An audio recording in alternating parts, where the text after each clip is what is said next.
sobre la comunión en la mano. ¿Sabía usted? Como primer punto, ¿sabía usted que Pablo VI fue presionado por miembros del clero en Alemania, Bélgica, Holanda y Francia para que autorizara la comunión en la mano, que se estaba extendiendo sin ningún permiso en una actitud de indisciplina e individualismo? Como segundo punto, ¿sabía usted que en febrero de 1965 se creó el Concilium para poner en marcha las recomendaciones litúrgicas conciliares?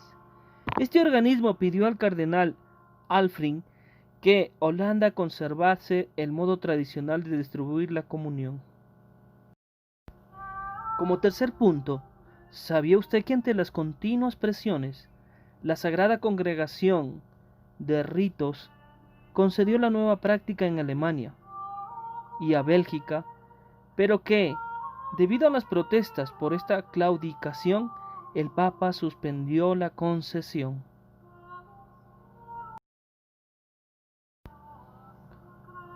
Punto 4.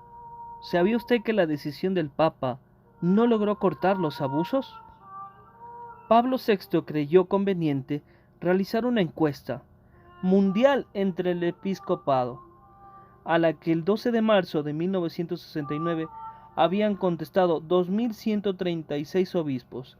El resultado fue el siguiente. A la pregunta, si ha de acoger el deseo de que además del modo tradicional se permita también el rito de recibir la Sagrada Comunión en la mano, contestaron no, 1.233 obispos.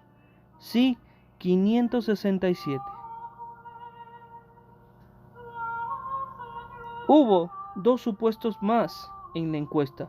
La opción mayoritaria fue, asimismo, la de no a la comunión en la mano.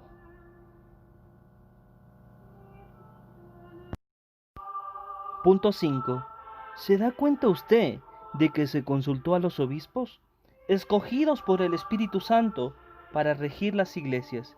Hechos 20:28. Pero no se les hizo caso, a pesar de que estimaron que no se debe cambiar la disciplina vigente, más aún que el cambio sería dañoso, tanto para el sentimiento como para el culto espiritual de los mismos obispos y de muchos fieles.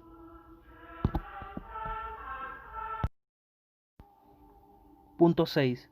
¿Se había dado cuenta usted de que no se pidió el parecer de los laicos, cuando según el Concilio Vaticano II, tienen la facultad y a veces el deber de expresar su opinión acerca de lo que mira al bien de la Iglesia? Esto fue una clara actitud anticonciliar. 7. ¿Sabía usted que el Concilio Vaticano II no se pronunció sobre la práctica de la comunión en la mano? La aprobación viene después, en un periodo de abusos litúrgicos por los que Juan Pablo II pidió perdón en Domini Cene. 8. ¿Sabía usted que en los primeros siglos en que se comulgaba en la mano se tenía un conocimiento bastante imperfecto del misterio eucarístico y que esto dio lugar a muchos abusos y herejías?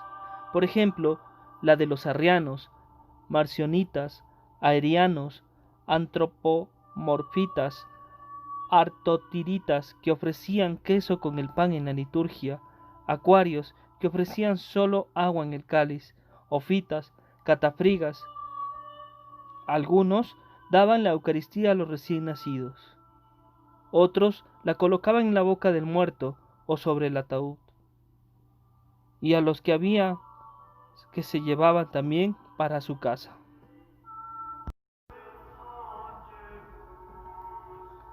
9.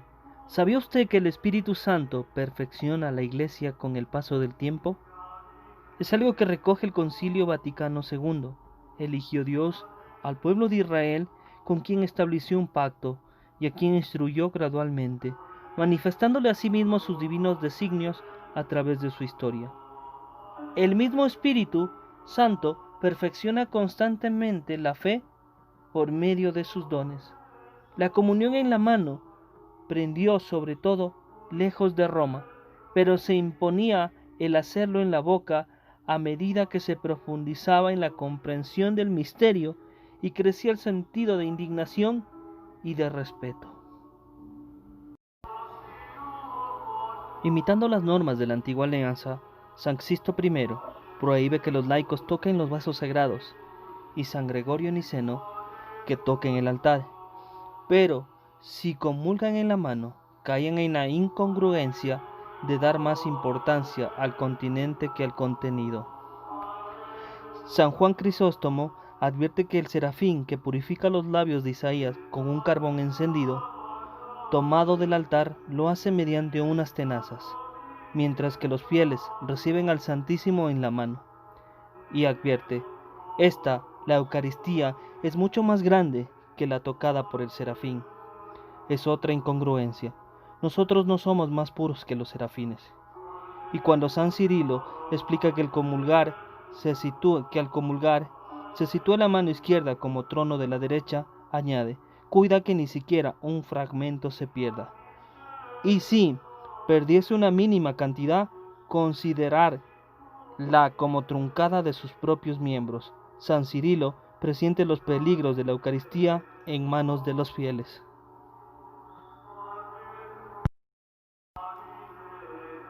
Son textos que demuestran cómo se va gestando en las primeras comunidades el abandono de la comunión en la mano, como se ve en el punto 11. Y si la Iglesia, guiada por el Espíritu Santo, había desechado esta práctica hace tantos siglos, ¿por qué se volvió a permitir en contra de la inmensa mayoría de episcopado? Sin duda que los responsables han contrictado al Espíritu Santo. 10. ¿Sabía usted que no existen fundamentos bíblicos para justificar el rito de la comunión en la mano, sino más bien para denegarlo? Dios revela el contenido litúrgico en el Antiguo Testamento, del que Cristo no viene a abolir ni una sola tilde. El Antiguo Testamento es como un cliché que ha de revelarse en la era cristiana. El rito de no tocar las cosas sagradas se hace realidad en el Nuevo Testamento cuando Cristo le dice a la Magdalena, no me toques, y se revalida cuando la Iglesia, llegada a la madurez suficiente en la comprensión del misterio eucarístico, prohíbe la comunión en la mano. Entonces se cumple también el Salmo 81. Abre tu boca y yo la llenaré. En un pasaje en que Dios promete alimentar a sus fieles con flor de harina y miel de la roca. Es la correcta interpretación de los textos sagrados en el tema, por cuanto la Iglesia prohibió esta práctica durante tantos siglos. 11. ¿Sabía usted que no existen fundamentos en la teología tradicional para justificar la comunión en la mano? Ya San Sixto I Papa prohíbe a los laicos tocar los vasos sagrados.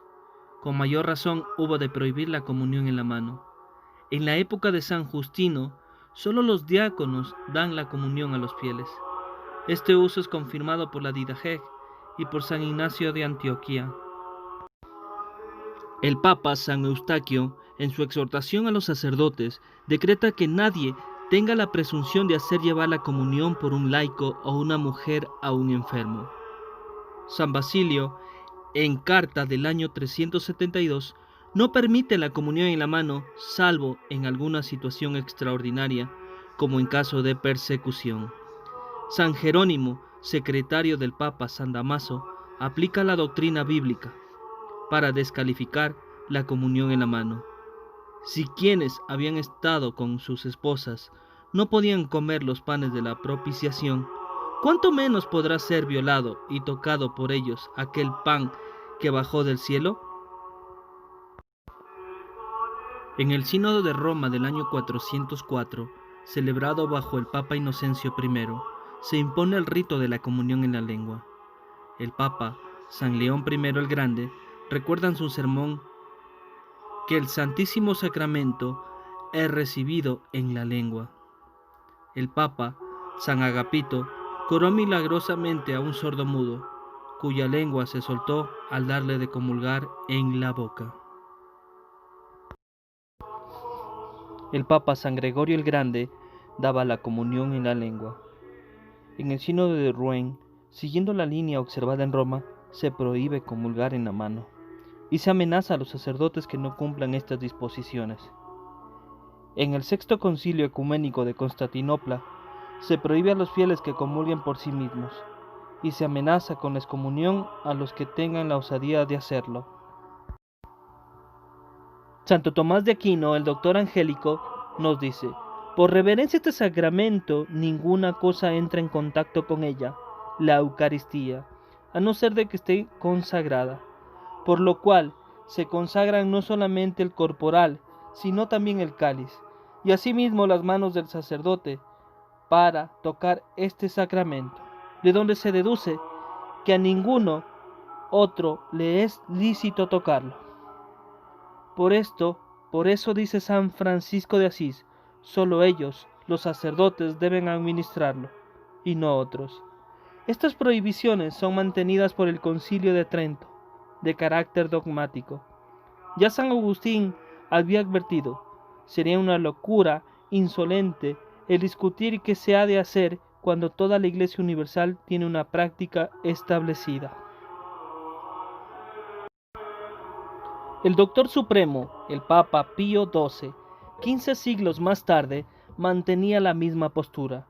Hay que reprobar severamente la temeraria osadía de quienes introducen intencionalmente nuevas costumbres litúrgicas o hacen renacer ritos ya desahuciados y que no están de acuerdo con las leyes y rúbricas vigentes. E incluso el Concilio Vaticano II nos ofrece doctrina para descalificar la práctica a la que nos referimos. Aunque cada uno de los prelados, por sí solo, no posea la prerrogativa de la infalibilidad, sin embargo, si todos ellos, aun estando dispersos por el mundo, pero manteniendo el vínculo de comunión entre sí y con el sucesor de Pedro, convienen en un mismo parecer, como maestros auténticos que exponen como definitiva una doctrina en las cosas de la fe y de costumbres, en ese mismo caso, anuncian infaliblemente la doctrina de Cristo. Y la mayoría de obispos convino en que la comunión en la mano iba a ser perjudicial para la Iglesia. Se ha roto pues con la tradición uno de los pilares de la verdadera Iglesia. 12. ¿Sabía usted que Cristo está presente en las partículas que se desprenden de la sagrada forma? Es doctrina de la tradición eclesiástica, es una obra maestra del Espíritu Santo, con fundamentos filosóficos y teológicos desde los santos padres como Orígenes, Tertuliano, San Anastasio, San Cirilo de Alejandría, San Cirilo de Jerusalén, San Efrén, San Jerónimo, Santo Tomás de Aquino, pasando por los concilios de Trento hasta nuestros días. Por eso en la liturgia actual se ordena que al recibir la comunión se utilice la bandeja o patena de los fieles. El que comulga responde amén y recibe el sacramento teniendo la patena debajo de la boca. Pero, ¿quién se preocupa del destino de las santas partículas al comulgar en la mano? ¿Y cuántos sacerdotes han escondido la patena a los fieles? 13. ¿Sabía usted que la comunión en la mano contribuye a que se pierda el sentido de lo sagrado? Un objeto es sagrado cuando se ha segregado, separado del uso normal, para dedicarse en exclusiva al culto divino. Al comulgar en la mano, el rito se hace más sensorial y la simbología recuerda mejor lo que es una comida vulgar. Pero al someter lo santo a los sentidos, al tacto, al humanizar lo divino, al naturalizar lo sobrenatural, se pierde el sentido de lo sagrado y se produce una desacralización en el misterio más importante para la fe, vaciándolo de buena parte de su contenido y de eficacia. En cierto modo, al comulgar en la mano, el rito se degrada. El Santísimo es tratado como un objeto, sagrado, pero un objeto, como una cosa, un tanto especial entre mis cosas. Es difícil entender en este gesto vulgar la unión de nuestra alma con el al Dios Altísimo. Qué osadía la de nuestras manos pecadoras, sin haber sido escogidas, consagradas. No es de extrañar que después de haber manoseado al Santísimo, el comulgante no comprenda ya la obligación de adorarle de rodillas, la necesidad de sentirse nada ante su Creador, que sea incapaz de reconocer el misterio de la cruz actualizado en el sacramento y que no sienta la llamada a una entrega absoluta, en correspondencia al infinito amor que Dios, humillado en el Santísimo Sacramento para mi salvación. 14. ¿Sabía usted que existen documentos que demuestran que la masonería, desde el siglo XIX, ha tratado de conseguir que los católicos comulgasen en la mano y de pie? Los seculares enemigos de la fe, se salen con la suya. Qué ceguera por nuestra parte. 15. ¿Sabía usted que hay iglesias no católicas, sectas, que comulgan en la mano, pero no creen en la presencia real de Jesucristo en la Eucaristía? 16. ¿Sabía usted que hay iglesias orientales, unidas o separadas de Roma, según el rito bizantino, que tienen prohibida la comunión en la mano? Este rito, pensado para un acercamiento ecuménico equivocado, ha resultado antiecuménico. 17. ¿Sabía usted que el Papa Juan Pablo II no es partidario de la comunión en la mano? En su carta ya nos decía, el tocar las sagradas especies, su distribución con las propias manos, es un privilegio de los ordenados. Y, para que nadie interpretase de otra forma estas palabras, 3 meses después, ante las cámaras de la televisión francesa, negaba la comunión en la mano a la esposa del primer ministro. El mismo año, declaró en Alemania que no estaba de acuerdo con el documento que autorizaba en este país dicha forma de comulgar. ¿Por qué después de esta fecha se lo ha visto dar la comunión en algunos lugares? Porque se le ha sometido a fuertes presiones, haciéndole creer que sería escandaloso para los fieles prohibir lo que han autorizado fraudulentamente, o mostrarles en contra de lo que aprobaron algunas conferencias episcopales. Lo mismo que Moisés permitió el divorcio por la dureza del corazón de los israelitas. 18.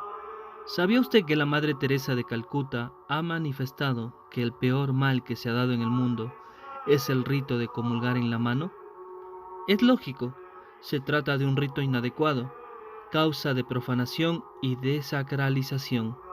Así se pierden gracias.